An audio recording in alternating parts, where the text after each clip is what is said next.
Health అనేది multiple sources ద్వారా సంపాదించుకోవాల్సినది. దానిలో ఫస్ట్ ఫుడ్. మన టంగ్‌కి నచ్చింది తీసుకుంటున్నామా? లేదా ఆర్గాన్స్‌కి అవసరమైన ఫుడ్‌ని తీసుకొని అందిస్తున్నామా?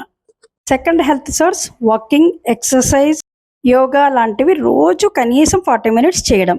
తగినంత వాటర్ ఇస్తూ బాడీ హైడ్రేషన్‌లో ఉంచడం third sources of health. Fourth one is fresh air. Next adequate rest అంటే సరియైన నిద్ర. నెక్స్ట్ వన్ ఆహారాన్ని వండుకొని తినడంతో పాటు ఎటువంటి పాత్రలో అంటే ఎటువంటి కుక్వేర్లో వండుకొని తీసుకుంటున్నాము దాన్ని బట్టి తీసుకున్న ఆహారంలోని పోషక విలువలు శరీరానికి అందుతాయి. Seventh source of health is సరైన బ్రాండ్తో ప్రాపర్ గైడెన్స్తో తీసుకోవలసిన ఫుడ్ సప్లిమెంట్స్.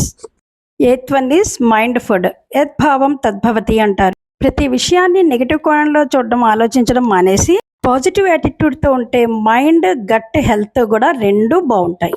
సో ఇటువంటి ఎక్సలెంట్ హెల్త్ సోర్సెస్ అన్నీ మన చుట్టుపక్కల అంటే ఈ యూనివర్స్లోనే ఉన్నాయి. So everyone every second say thank you to the universe. Health is not 2 minute Maggi. ఇన్స్టెంట్గా అప్పటికప్పుడు రాదు అది.